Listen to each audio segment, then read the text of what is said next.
The first skate burst onto the scene back in 2007 with its analog stick-driven flick-it controls, effectively sending the Tony Hawk franchise into retirement. It was an incredibly realistic take on the sport, but its bag of tricks was a bit empty. 2 years later, Skate 2 remedied that issue and many more, resulting in a much more complete game. Here we are a year later and Skate 3 is already about to drop in. With so little time in development, is it starting to fall into the same pattern that sent the Hawkman's games crashing to Earth.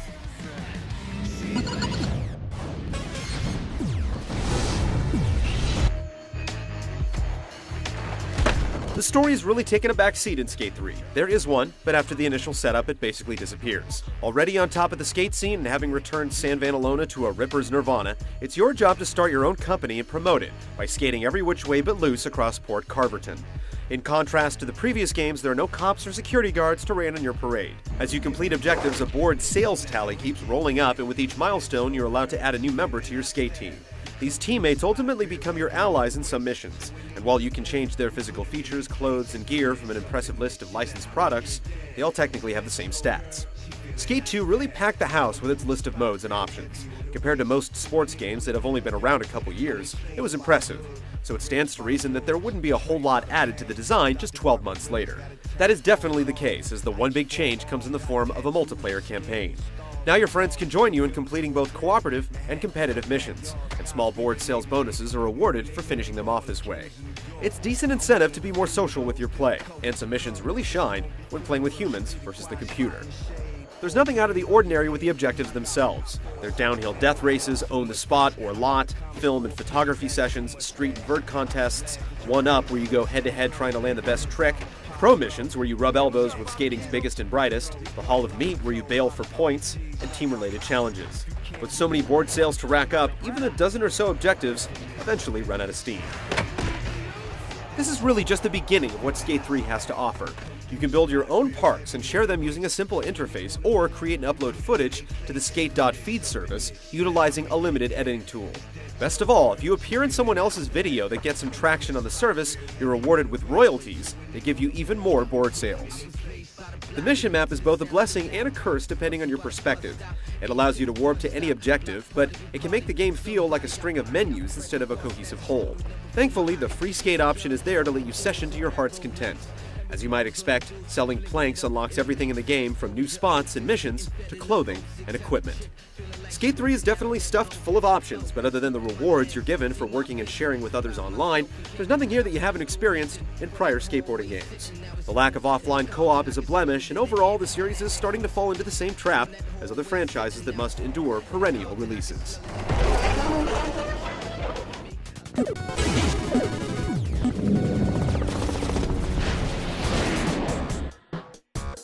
The biggest complaint with prior Skate releases was the difficulty. It was toned down in Skate 2, eliminating a lot of the challenges that asked you to perform very specific tricks on particular obstacles, and that aesthetic is carried over to Skate 3. You now have 3 different difficulty settings to master, with normal providing little resistance, and the highest setting being just about right.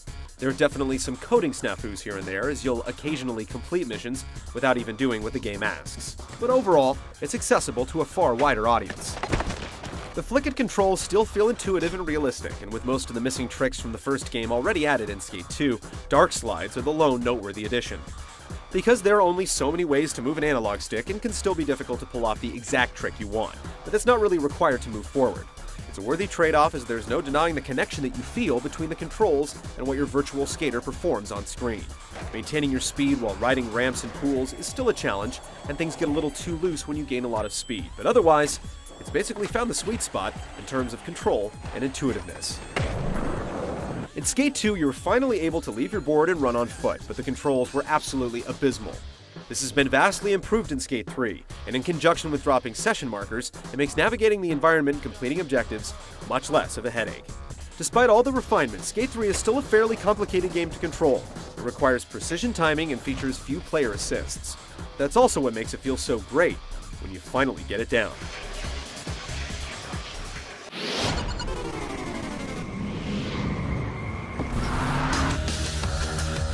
The original Skate held its own where production values were concerned, but Skate 2, and now Skate 3, features minimal visual or auditory enhancements.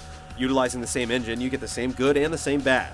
Animation is still the highlight, with skaters reacting to each jolt no matter how minor, and the tricks look absolutely ace. Unfortunately, it doesn't always hold under the strain of drawing the sprawling environments, and you'll see various anomalies like stickers suspended in midair that pull you out of the experience a bit. The best addition to the presentation is the ability to adjust the default camera to a more pulled-out view, eliminating the issue of not being able to see the terrain in front of your skater. The soundtrack is comprised of almost 50 licensed songs, and the selection runs the gamut. Whether you like hip-hop, punk, indie, or the classics, there's something for everyone. The sound effects really hit the mark with countless varieties of your wheels clacking along the environments, but the voice acting is flat. Haven't seen you in forever.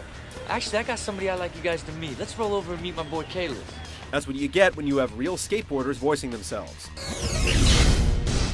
Skate 3 reveals its one-year development cycle in many ways, but it's also the best game in the series. Most of the rough edges have been sanded down to provide a much smoother experience, and providing incentive to play and share with others makes you look at the game in a different light. Yet there's no denying that it's a little too close for comfort to the prior release. If skateboarding is your way of life, then buy without pause, but the more casual player should give it a rent to make sure the enhancements warrant the cost.